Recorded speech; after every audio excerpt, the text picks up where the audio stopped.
nous rejoignez, merci de votre fidélité, mesdames et messieurs. Vous êtes les bienvenus dans cette édition d'information. Renforcement de capacité des enseignants de la 6e année sur la nouvelle méthode d'enseignement du français et du calcul. C'est une initiative de la Direction communale de l'éducation de Matoto. L'objectif est de rehausser le niveau des enseignants afin de mieux former les élèves. Moussa Bangoura. La qualification du personnel enseignant au niveau de l'élémentaire, une des priorités de la direction communale de l'éducation de Matoto. Après ceux des classes préparatoires, c'est au tour des maîtres de la 6e année de bénéficier de cette session de remise à niveau. Ils renforcent leurs capacités dans le domaine des nouvelles techniques d'enseignement en français et en calcul dans les classes d'examen du primaire. Après chaque examen, c'est en calcul et en français que le bas blesse. Même les élèves admis, on verra que les notes ne sont pas comme ça. Cela veut dire qu'il faut renforcer la capacité des enseignants dans ces deux matières. Raison pour laquelle la direction communale, à travers les cadres compétents et moi, on se focalise pour renforcer effectivement la capacité des enseignants, des maîtres qui enseignent ces enfants. C'est une initiative qui est à saluer, qui est du département, parce que nous, aujourd'hui, on est en train de chercher à renforcer l'ensemble des enseignants, mais aussi le primaire. Ça fait partie de la vision aujourd'hui de renforcer l'enseignement-apprentissage à la base. Outre les maîtres de la 6e année, les délégués scolaires, directeurs d'école et chargés de la pédagogie dans les établissements scolaires publics et privés de Matoto ont été aussi touchés par ces modules de formation. Cette formation, c'est très important et puis ça va beaucoup aider les enfants. Surtout les enseignants qui vont pour la correction, là, ça va leur permettre de mieux faire encore. Et les enfants aussi seront bien formés. Vous savez, quand l'enseignant est formé, les enfants aussi seront bien formés. Notre boulot, c'est de restituer ce qu'on nous a fait apprendre à travers nos formateurs, de rendre, c'est-à-dire ce qu'on nous a appris aux élèves pour qu'ils puissent être compétitifs en Guinée et partout dans le monde. Pour un enseignement de qualité, des engagements sont pris de part et d'autre afin de corriger toutes les lacunes dans les différentes matières enseignées. Face aux défis de l'emploi et du développement, une conférence islamique de sensibilisation est organisée en faveur des jeunes. L'initiative est des responsables de l'Université internationale de Guinée. Objectif, inciter la jeunesse à travailler, à entreprendre et à s'engager activement dans le développement du pays. Et là, Ismaël Nabé et Marwan Kamara. Mobiliser la jeunesse autour du travail et de l'entrepreneuriat pour le développement du pays. C'est l'objectif de cette conférence islamique organisée par les responsables de l'Université internationale de Guinée à l'endroit des jeunes. Une rencontre axée sur la responsabilité, l'innovation et l'esprit d'initiative. Nous devons associer l'éducation au travail. C'est le travail qui compte. Si l'on voit aujourd'hui des étrangers viennent faire des tâches chez nous, c'est parce que chez nous, nous n'avons pas les compétences nécessaires. Les jeunes doivent accepter de se former, accepter de voir les postes et les responsabilités d'innovation et se positionner pour faire les travaux avant que des étrangers viennent occuper ces tâches-là chez nous. Aujourd'hui, des jeunes diplômés dans nos pays. Donc, il faut vraiment innover. Il faut se lancer dans l'entrepreneuriat. L'entrepreneuriat, c'est de donner des solutions à des problèmes récurrents. Les problèmes ne finissent jamais. Donc, avec un entrepreneur, avec la réflexion, avec un entrepreneur musulman, un entrepreneur jeune guinéen ou jeune malien, on peut apporter beaucoup de solutions, comme des solutions qu'on a aujourd'hui dans les pays occidentaux avec ces entrepreneurs. Au cours des échanges, les conférenciers ont partagé des parcours inspirants, appelant les jeunes à oser entreprendre, à valoriser les compétences locales et à saisir les opportunités offertes par l'économie nationale. Cette conférence a servi à beaucoup de jeunes aujourd'hui. Je peux dire des centaines de jeunes à savoir comment entreprendre. Parce que dans cette vie, il ne faut pas dire que mon papa est milliardaire, ma maman est milliardaire ou bien il y a des millionnaires qui m'entourent, que je vais m'asseoir pour attendre tout des gens. Donc ils nous ont, ici, les érudits qui sont venus pour cette conférence nous ont vraiment appris comment faire pour chercher pour soi. Ce que j'ai compris dans cette conférence, c'est la motivation pour le travail. C'est le travail qui permet à l'homme de prospérer dans la vie. Sans le travail, l'homme ne peut rien faire. À travers cette initiative, les responsables de l'Université internationale de Guinée entendent encourager les jeunes à travailler et impliquer les acteurs économiques dans la construction nationale. À Matoto encore, les conseillers communaux étaient réunis en session budgétaire. Plusieurs projets de développement ont été examinés pour l'occasion. La rencontre a permis de jeter les bases du budget primitif de la commune pour l'exercice 2026. Mamadou Saliouba commente les images de Saliouba Ngouara. Dans la région des Grands Lacs, en Afrique, la gouvernance pleinement au profit du peuple prend une nouvelle dimension. Celle participative et inclusive qui s'impose à tous les esprits de la manière la plus évidente. Caractérisée par des interactions, cette gouvernance est incarnée par le Rwanda depuis 20 ans. Ici, le peuple rentre en contact direct avec ses dirigeants pour parler sans tabou des questions de développement. Cette année, plusieurs pays africains sont invités à travers les médias à participer à ce Conseil national du dialogue, ici présidé par le président Paul Kagame et retransmis en direct dans tout le pays. Nous avons atteint beaucoup de choses satisfaisantes, mais nous avons encore du chemin à faire pour pouvoir construire le Rwanda que nous appelons de nos voeux. Depuis près de 5 ans, le président Mamadi Doumbouya et son homologue du Rwanda ont la même vision de gouvernance inclusive en faveur de leurs deux peuples. Aujourd'hui, sans risque de se tromper, l'on peut dire que ces relations d'amitié entre les deux pays trouvent leur compte dans cette dynamique de gouvernance par concertation et dialogue. Je tiens à saluer la relation fraternelle, cordiale qui existe entre nos deux nations, qui aujourd'hui collaborent dans beaucoup de domaines. Moi, je pense que ça rentre dans la vision claire des deux chefs d'État qui veut et qui souhaite réellement le bien-être de leur population en termes de cohésion sociale, en termes de développement économique, en termes de progrès social.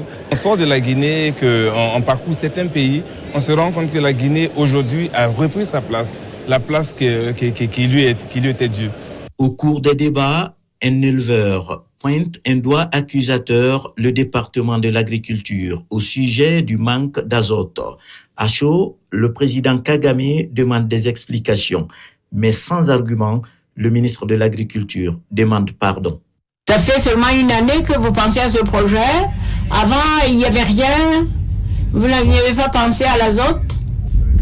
C'est-à-dire, on demande pardon. Bon, ok, d'accord. Vous demandez pardon, non. Ok. À un moment donné, on a eu un certain élan. Mais puisque nous sommes habitués à ne pas assurer le suivi, lorsqu'on demande où on en est, on constate que certaines personnes ne se souviennent même pas des objectifs qu'on s'était fixés. Quelle est la solution alors ? Trouvons une solution à ces problèmes qui sont récurrents, dont nous parlons chaque année. Je voulais donc dire quelque chose là-dessus.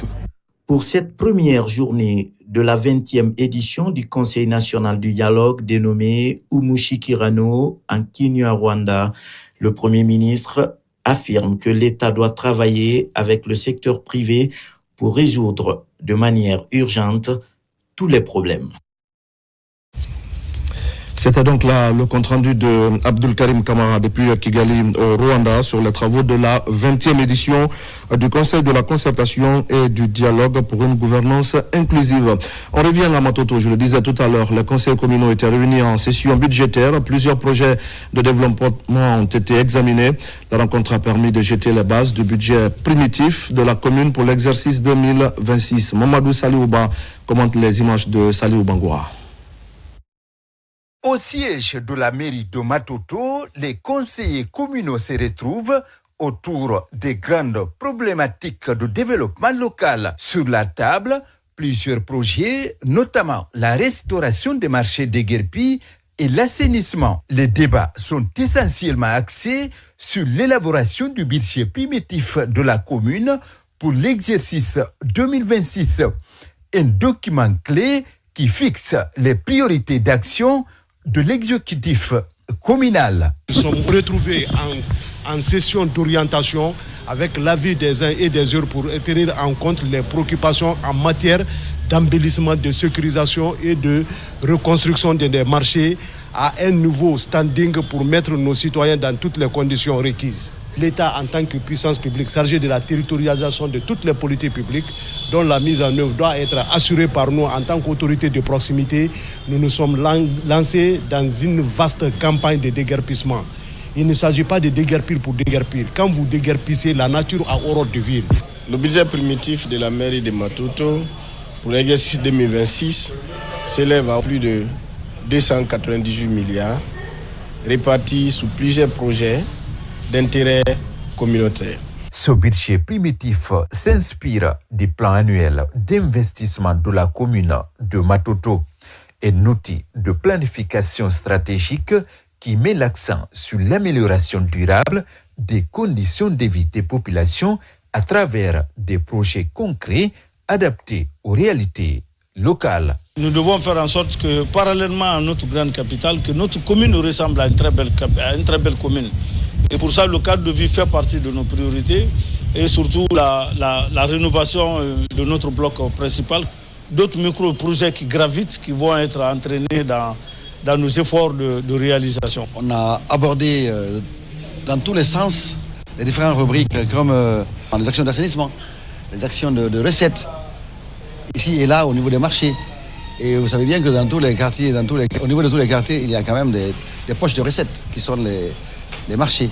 Avec ce budget 2026, la commune de Matoto affiche sa volonté de traduire les attentes des citoyens en actions concrètes, faisant du développement local une priorité partagée. Dans le quartier Amdalaï 1, commune de Ratouma, les habitants viennent de célébrer l'inauguration d'une nouvelle mosquée. L'infrastructure est entièrement construite grâce à l'engagement et à la solidarité de la communauté. Une réalisation collective porteuse de valeurs spirituelles et sociales. Reportage Ismaël Nabé, Marwan Kamara. Fruit de plusieurs années d'efforts collectifs, ce lieu de culte est réalisé grâce aux contributions volontaires des habitants du quartier Amdalaï 1. Il servira désormais à l'adoration, mais aussi à l'encadrement des fidèles musulmans et à la promotion des valeurs de paix et de fraternité. C'est ce que nous avons constaté. Il n'y a pas une mosquée ici, là, dans les zones là, mosquée des prières pour les prières de vendredi. C'est pour cela qu'on a bâti entre nous pour donner les mains. Et on a accepté ici là, on a construit la mosquée là, Inch'Allah. Cette mosquée a une longueur de 15 mètres, une largeur de 11 mètres, dont une capacité de 350 fidèles, hommes et femmes, un bloc latrine de 2 pièces et une morgue et un espace ablution. Avec cette inauguration, les habitants du quartier Amdalaï posent un acte fort de foi et de solidarité, offrant à la communauté un cadre digne pour la prière et la cohésion sociale. Elle témoigne également de l'engagement des populations locales en faveur du développement social et spirituel. Comme le dit l'adage, qui ouvre une école ferme une prison, nous considérons que les lieux de culte sont les lieux là où des sermons sont prêchés allant dans le sens à faire valoir le vivre ensemble, la cohésion pacifique.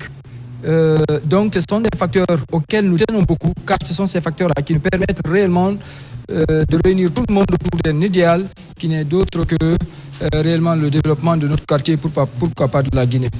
Dieu a mis une grande récompense à celui qui construit une mosquée, quelle que soit sa dimension. Les imams doivent toujours appeler les gens à instaurer la paix dans le pays, dans la famille et dans tout notre endroit. Donc c'est une grande responsabilité. Au-delà de sa volonté spirituelle, cette maison de Dieu servira de l'espace de rencontre, d'enseignement et de dialogue ouvert à l'ensemble des fidèles du quartier. Et c'est la fin de ce journal. Merci à tous de l'avoir suivi. Je vous retrouve tout à l'heure à 20h30 pour un nouveau point sur l'actualité de la Guinée, notre paradis, terre de richesse et d'innovation. À tout à l'heure.